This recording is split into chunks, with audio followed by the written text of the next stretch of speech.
السلام علیکم ورحمۃ اللہ وبرکاتہ۔ آج کے بھی ریویل کے پروگرام میں ہم بات کریں گے ابھی جو عورت مارچ گزرا 8 مارچ کو، اس حوالے سے آپ دیکھیں عورت مارچ میں بہت ساری ایسی چیزیں تھیں جو کنٹروورشل تھیں، اور بہت سارے ایسے پلے کارڈ تھے جن پہ بات کرنا ضروری ہے۔ اب ایک ایک کر کے بات کریں گے تو بات بہت زیادہ لمبی ہو جائے گی، تو ابھی چونکہ ایک پلے کارڈ جس پہ میں نے ایک چھوٹی سی تحریر بھی لکھی ہے، اور وہ آپ کو لنک دے دوں گا ڈسکرپشن میں، اب آپ چاہے تو پڑھ سکتے ہیں۔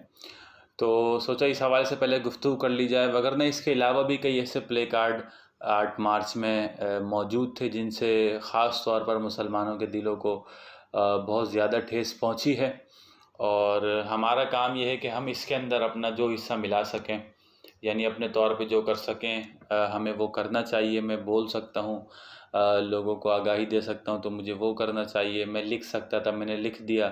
آپ بھی لکھ سکتے ہیں تو آپ کو لکھنا چاہیے۔ آپ اپنے حلقہ احباب میں جس حوالے سے جتنا زیادہ آپ لوگوں کو اس سے آگاہ کریں اس فتنے سے، تو آپ کو ضرور اس کو کرنا چاہیے۔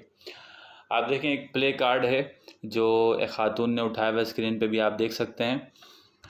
پہلے تو یہ نعرہ چلا تھا کہ میرا جسم میری مرضی، اور میں سمجھتا ہوں کہ شاید اس خاتون نے تھوڑی سی وضاحت کے ساتھ اور لکھ دیا ہے کہ میرا جسم میری مرضی سے ہماری مراد کیا تھی۔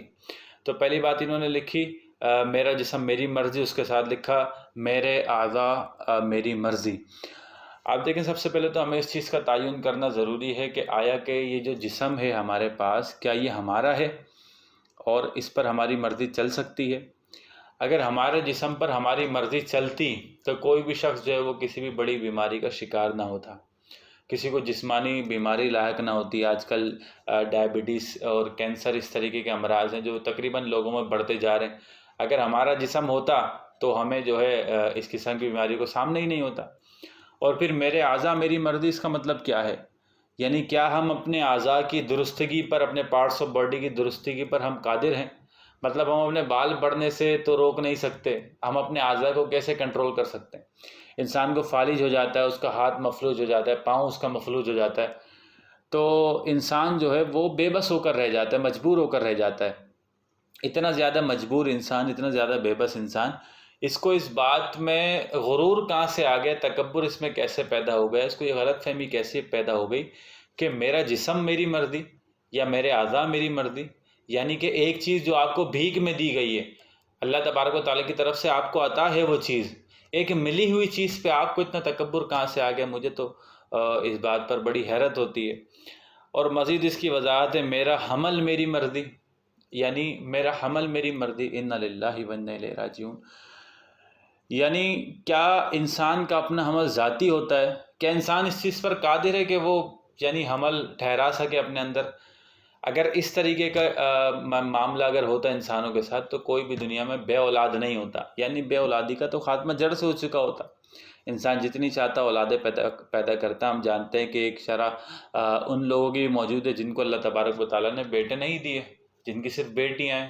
کچھ لوگ ایسے موجود ہیں جن کے صرف بیٹے ہیں، بیٹیاں نہیں ہیں۔ کچھ ایسے لوگ موجود ہیں جن کے بیٹے بھی ہیں، بیٹیاں بھی ہیں۔ کچھ ایسے لوگ ہمارے معاشرے میں موجود ہیں جن کی اولاد نہیں ہے۔ لیکن اگر انسان کا حمل اپنا ذاتی ہوتا، اس پر اس کی مرضی ہوتی، تو یقیناً کوئی بھی جو ہے وہ اولاد کی عظیم نعمت سے محروم نہیں ہوتا۔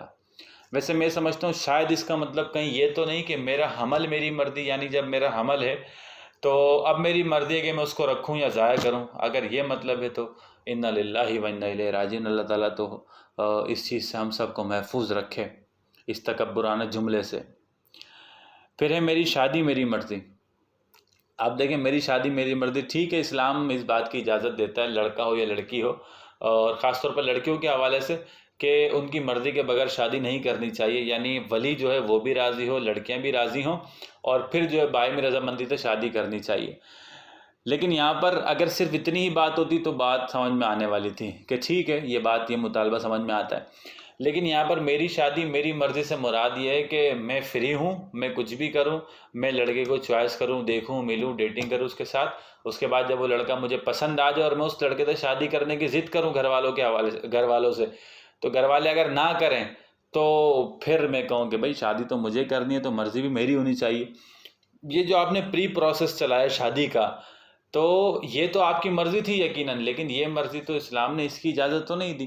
ہاں، آپ کی مرضی پوچھنے کی اجازت ضرور دی ہے، لیکن آپ تمام کے تمام کام کر لیں، اس کے بعد پھر آپ گھر والوں کو فورس کریں کہ بھائی میں اسی سے شادی کرنا چاہتی ہوں، اور آپ اس کی ضد پکڑ لیں، تو یہ ہے کہ میری شادی میری مرضی، تو یہ بات تو اخلاقیات کے بھی خلاف ہے کہ ایک شخص جس نے آپ کو پوری زندگی اپنی جوانی بھی قربان کر دی اور اپنے بڑھاپے میں بھی آپ کی تربیت کر رہا ہے، پرورش کر رہا ہے، اور آپ جو ہے اس کے فیصلوں پر کسی طریقے سے کسی طور سے راضی نہیں ہیں، جمعہ 8 دن کی محبت کے آپ پیچھے پڑ گئے اور کہا کہ بھئی میں شادی کرنی ہے تو اسی سے کرنی ہے، چاہے وہ لڑکی ہو یا چاہے وہ لڑکا ہو، راضی خوشی جو رشتے بستے ہیں وہ گھر بھی جو ہے وہ آباد رہتے ہیں۔ ہم جانتے ہیں، ابھی پچھلے دنوں میں نے خلا پہ ایک ویڈیو بنائی تھی کہ صرف اور صرف کراچی کا ریشو جو ہے وہ 12,040 ایک سال کی، یعنی ایک سال کا ریشو ہے یہ خلا کا، اور یہ وہ خلا ہیں جو رجسٹرڈ ہیں۔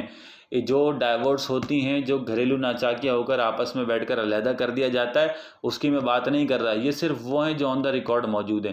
اور ایک اور بات، ان میں سے زیادہ تر جو رشتے ہیں وہ لو میرجز پر قائم ہوتے ہیں، یعنی لو میرجز زبردستی کی شادیاں ہوتی ہیں یا تو بھاگ کر شادیاں ہوتی ہیں۔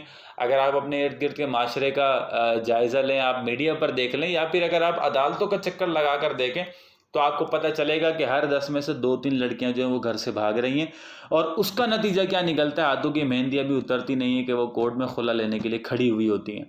تو یہ ہے میری شادی میری مرضی، میرا حمل میری مرضی، میرے اعضاء میری مرضی، اور آخری بات لکھی ہے میری عدت میری مرضی۔ جب تمام چیزوں میں انہوں نے کرنی ہی اپنی مرضی ہے، تو عدت چونکہ ایک شرعی حکم ہے، تو آپ اس شرعی حکم میں جب آپ اپنی مرضی کرنا چاہتی ہیں تو وہ عدت تو باقی ہی نہیں رہی، یعنی شرعی حکم کے اندر مداخلت کرنا تو وہ شرعی حکم رہتا ہی نہیں ہے۔ جب آپ نے کرنی اپنی مرضی ہے تو آپ عدت کیوں کر رہی ہیں پھر؟ یا آپ عدت کر کے کس کو بیوقوف بنانا چاہ رہی ہیں اپنے طور پر، اپنی مرضی کی اپنی منمانی عدت کر کے؟ یعنی وہ خالق جس کے بنائے ہوئے قوانین آپ کو پسند نہیں ہیں، آپ اس کی مرضی کے خلاف عدت گزار کر اس کو عدت کا نام دینا چاہتی ہیں۔